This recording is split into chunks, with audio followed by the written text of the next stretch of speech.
আহলে হক শব্দ আলাদা বলতেই হবে, কারণ এই যুগে কিন্তু বড় এক ওলামাদের দল আছে আহলে বাতিল।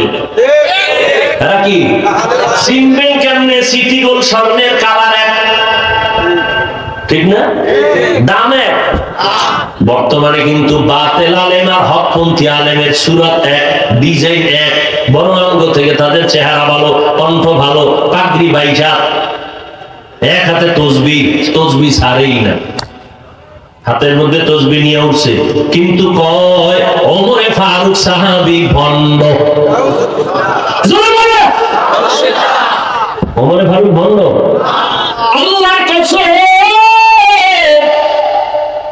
সাহাবায়ে কেরামের বিরুদ্ধে যারা লেখবে, যারা বলবে, ইশারা হয় ওরা খোদার কসম এই দুনিয়ার নিকৃষ্ট ভণ্ড। সাহাবায়ে কেরাম জান্নাতি, সমস্ত আম্বিয়া কেরাম মাসুম, সাহাবায়ে কেরাম মাহফুজ। আল্লাহ যাদের শানে স্পষ্ট বলে দিলেন রাদিয়াল্লাহু আনহুম ওয়া রাদু আন। ও মুমিন, তোমাদের ঈমানের স্কেল হলো সাহাবায়ে কেরাম, আমিনু কামা আমানান নাস। সেই সাহাবাদের বিরুদ্ধে ইশারা হোক, লেখবে বা বলবে, তা পৃথিবীর বর্তমানে নিকৃষ্ট রাসূলের দুশমন, ইসলামের দুশমন। খবরদার। হ্যাঁ, উলামায়ে আহলে হক নবীর বন্ধু, এদের অনুসরণ করো। কালকে হাদিস পড়লাম, পয়গম্বর বলেন আল খায়রু ফি রাওয়ায়াতিন আল বারাকা মা আকাবিরিকুম। সব বরকত, সব খায়ের, সব কল্যাণ তোমাদের আকাবির যারা, আসলাফ যারা, আল্লাহ ওয়ালা যারা, যাদেরকে বলা হয় এক বচনে ওলি, বহু বচনে আউলিয়া, এরাই হলো তোমাদের বরকতের ফাউন্ডেশন। শুনো হাদিস, লিকুল্লি শাইইন মাদিনুন ওয়া মাদিনুত তাকওয়া কুলুবুল আরিফিন। আল্লাহর আরিফ যারা খাস গোলাম, এদের কলব হলো তাকওয়ার গোডাউন, তাকওয়া। কিন্তু আমাদের দেশে একদল বলে ওলিয়া উলিয়া মানি না। আল্লাহর কসম, আল্লাহর কসম, আল্লাহর কসম, যারা বলে ওলিয়া উলিয়া মানি না, এরা কোরআন শরীফ মানে না, বুখারী শরীফও মানে না, এরা ভণ্ড। এদের যারা ভণ্ড বলে না, তারাও ভণ্ড। আপনারা ওলিয়া উলিয়া মানেননি, কথা বলেন না কেন? যারা বলে মানি না, এরা কোরআন শরীফও মানে না, বুখারী শরীফও। আউলিয়ার কথা আছে কোরআনে, ওলি শব্দের গুণগান আছে বুখারী শরীফে। অতএব যারা ওলি মানে না, এরা বুখারী মানে না, যারা আউলিয়া মানে না, কোরআন শরীফ মানে না, এরা হক না বাতিল? এদেরকে যারা বাতিল বলে না, তারাও বাতিল। এরে আম্মা যারা এতক্ষণ চিল্লাই আপনাদের সন্তানদেরকে যেই বয়ান করে গেলাম, এগুলো কাজে লাগাবার ক্ষেত্রে আম্মা জান আপনাদের অবদান বেশি। কারণ আপনাদের অবদানের কারণে এই দুনিয়াতে সব সন্তান দামি হয়েছে, এই জন্য আপনাদের দাম বেশি। আপনারা নবী না, নবীদের মা, সাহাবায়ে কেরামের মায়ের মতো মা, আলেমদের মা। দেখছেন না আজকে স্টেজের ভিতরে কতজন হাফেজে কোরআন পাগড়ি নিছেন, কত আলেম পাগড়ি নিলেন, কত মুফতি সাহেবরা ইফতা পরে পাগড়ি নিয়ে গেলেন। এদের মা বাবার জীবনটা কত ধন্য। এ আম্মা জান, এই দুনিয়াতে যত ভালো সন্তান আছে, দিনের লাইনে বলেন আর দুনিয়ার লাইনে বলেন, সব আপনাদের অবদান। ডিসি সাহেবের ব্যবহার ভালো, মায়ের অবদান। এসপি সাহেবের ব্যবহার ভালো, মায়ের অবদান। ওসি সাহেবের ব্যবহার ভালো, মায়ের অবদান। ও আল্লাহর বান্দি, ও আম্মা জান, আপনাদের এত মর্যাদা। আপনারা আম্মা জান আয়েশা রাদিয়াল্লাহু আনহার মতো নারী, ফাতেমা রাদিয়াল্লাহু আনহার মতো নারী, খাদিজা রাদিয়াল্লাহু আনহার মতো নারী। আরে আম্মা জানেরা, এত সম্মান আল্লাহ আপনাদের দান করেছেন। আপনাদের জীবনে কোনো কষ্ট নাই। বাচ্চার হালাতে চেয়ারে বয়ে বয়ে খাবেন আর ঘুমাবেন, স্বামীর সংসারটা ঠিক রাখবেন, স্বামীর মাল হেফাজত করবেন। কারণ স্বামী যদি আল্লাহয় নিয়ে যায়, ওই স্বামীর সন্তান আপনার, সম্পদগুলো আপনার থাকবে। অতএব আপনি সম্পদ নষ্ট করবেন না, করলে স্বামীর সম্পদ নষ্ট হলো না, মূলত আপনার সম্পদই নষ্ট করলেন। সন্তানগুলোকে মানুষ বানাবেন, ডাক্তার বানাবেন, কোনো বাধা নাই, তবে কোরআন পড়াইয়া রসুলের আদর্শে ডাক্তার বানান, কোরআন পড়াইয়া রসুলের আদর্শওয়ালা ইঞ্জিনিয়ার বানান। আপনার সন্তানটাকে কোরআন পড়াইয়া রসুলের আদর্শওয়ালা প্রফেসর বানাবেন। মরিয়াও যদি যান, ওই সন্তানের কারণে দোয়া পাবেন, মানুষেরাও দোয়া করবে, সন্তানও কোরআন পড়ে পড়ে দোয়া করবে। এরে আম্মা জান, একদিকে চেষ্টাও যেমন করবেন, নামাজ পড়িয়া মাওলার কাছে দোয়াও করতে হবে। খাজা মঈনুদ্দিন চিশতির ঘটনা আমি সব জায়গায় বলি। তিনি মদিনাতুল মুনাওয়ারা থেকে ভারতের জমিনে আসছেন, কালেমার দাওয়াত দিলেন, লক্ষ লক্ষ বিধর্মী কালেমা পড়লো।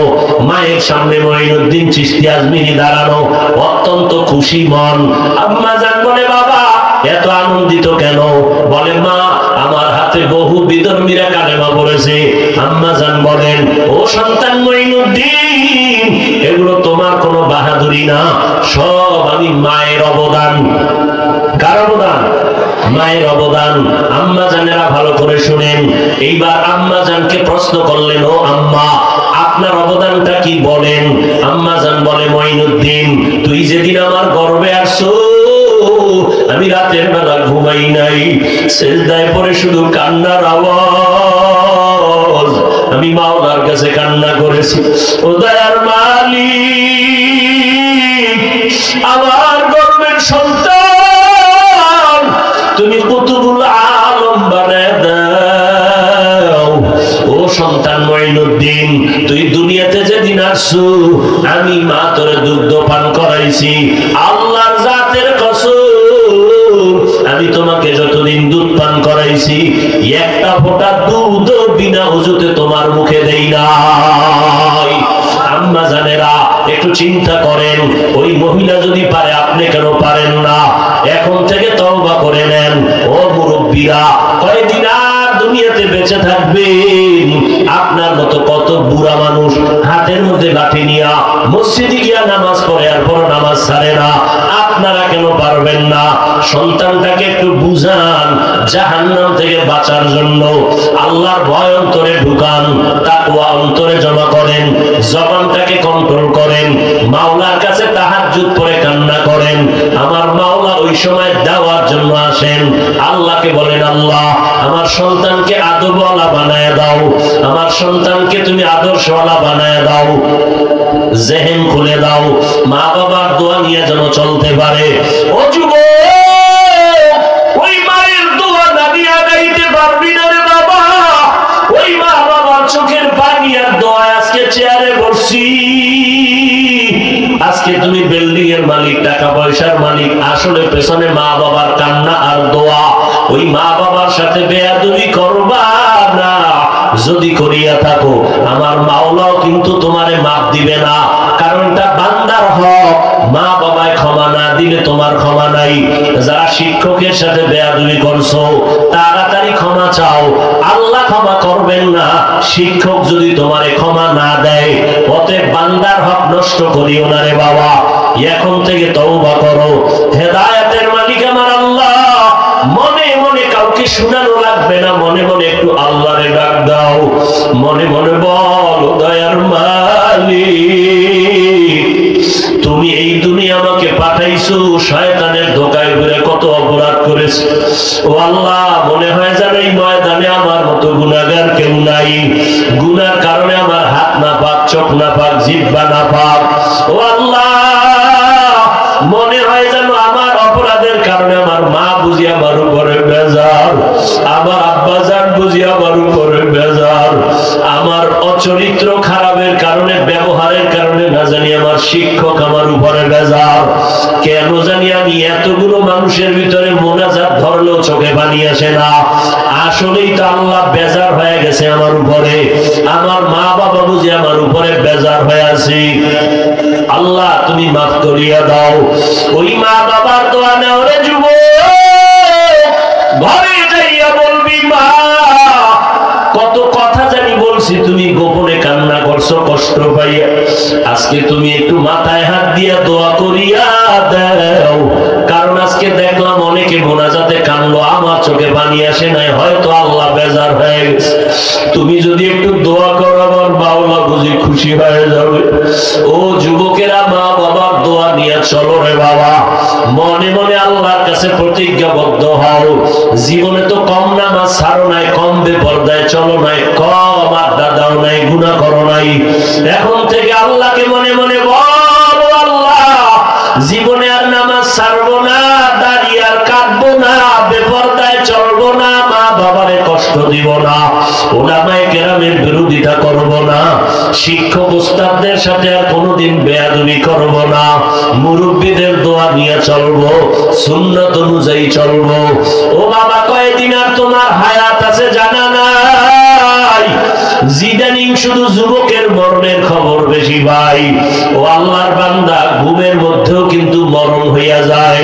তুমি রাতের বেলা যে ঘুমাও, ওই সময় যদি মা সকালবেলা এসে দেখে তুমি মরিয়া গেছো, মা একটা চিৎকার মারিয়ে বলবে, আমাকে মা বলিয়া ডাক দেওয়ার আর কেউ থাকলো না। ও সন্তান, একটু চোখের বাড়ি ছেড়ে তওবা করো। মানুষ তোমার দিলটা এত পাথরের থেকে শক্ত কেন?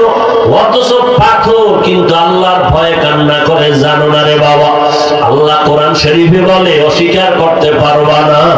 সুম্মা কাসাত কুলুবুকুম মিন বাদি যালিকা ফাহিয়া কাল হিজারা আও আশাদ্দু কাসওয়া ওয়া ইন্না মিনাল হিজারাতি লামা ইয়াতাফাজ্জারু মিনহুল আনহার ওয়া ইন্না মিনহা লামা ইয়াহবিতু মিন খাশিয়াতিল্লাহ ওয়া মাল্লাহু বিগাফিলিন আম্মা তা'মালুন।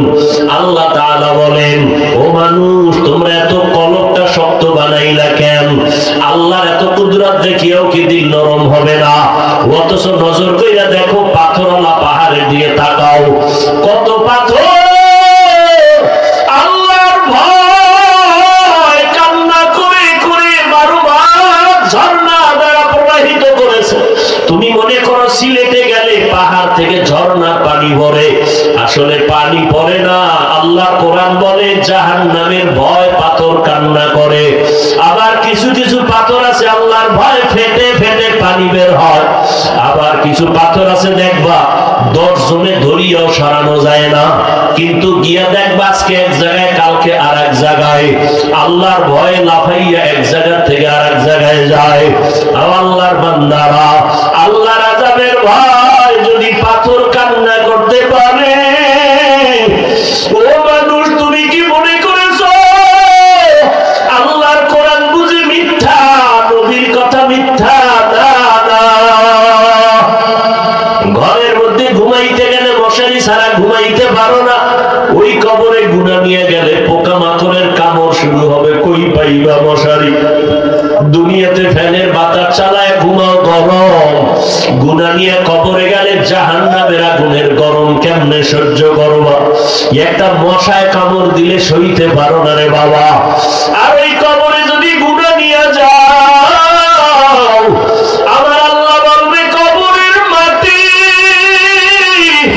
এই নাফরমান গুনাহগারকে দুই দিক থেকে জোরে জোরে চাপ দাও।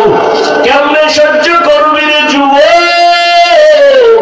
পায়ে হাত রেখে বলি, তওবা কর। তবে এটাও সত্য কথা, শুরুতেই বলছিলাম, আল্লাহ যদি হেদায়েত না দেয়, নবীজিও বয়ান করলে কালেমা পড়ে না আবু জাহাল। আর মাওলা যদি কবুল করে, ওমরের মতো বান্দা তরবারি নিয়ে নবীর গর্দান কাটতে গিয়েও হেদায়েত পেয়ে যায়। এই জমিনে আবু জাহাল নাই ঠিক, তবে তাদের চরিত্রওয়ালা কিছু মানুষ আছে, এদের হেদায়েত কপালে নাই। এরা হাজারো বয়ান শুনে কাঁদবে না, তওবাও করবে না, বাইরে গিয়া বিরোধিতা করবে। আর একদম ওমরের মেজাজওয়ালা আছে, গুনাহ নিয়ে প্যান্ডেলে ঢুইকা হঠাৎ করিয়া যখন মরণের কথা মনে হয়, কবরের আযাবের কথা স্মরণ হয়, তখন তওবার দরজায় গিয়া কান্না করে আর বলে, মালিক দয়া করে মাফ করে দাও। আর নামাজ ছাড়বো না, দাড়ি কাটবো না, বেপরদায় চলবো না, মা বাবার দোয়া নিয়ে, উলামায়ে কেরামের পরামর্শ নিয়ে নবীর তরিকায় চলবো। ও আল্লাহর বান্দারা, জানি না কার অন্তরটা নরম, কে জানি তওবার নিয়ত করে ফেলছো রে বাবা। ও বাবাজিরাও দোয়া করো। সন্তানের জন্য।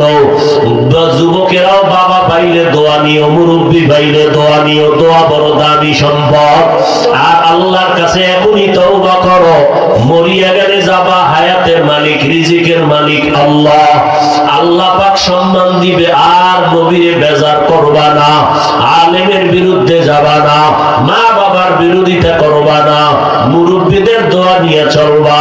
তওবা করার মতো যদি অন্তর তৈরি হয়, মুনাফিকি যদি না থাকে, খাঁটি তওবার নিয়ত যাদের আছে তাদেরকে বলবো দুটো হাত আল্লাহকে দেখাইয়া দাও।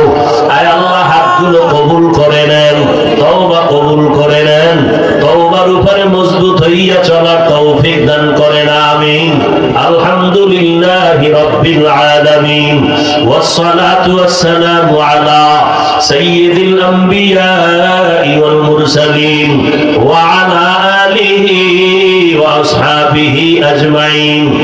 ইয়া আরহামার রাহিমিন, ইয়া আরহামার রাহিমিন, ইয়া আরহামার রাহিমিন।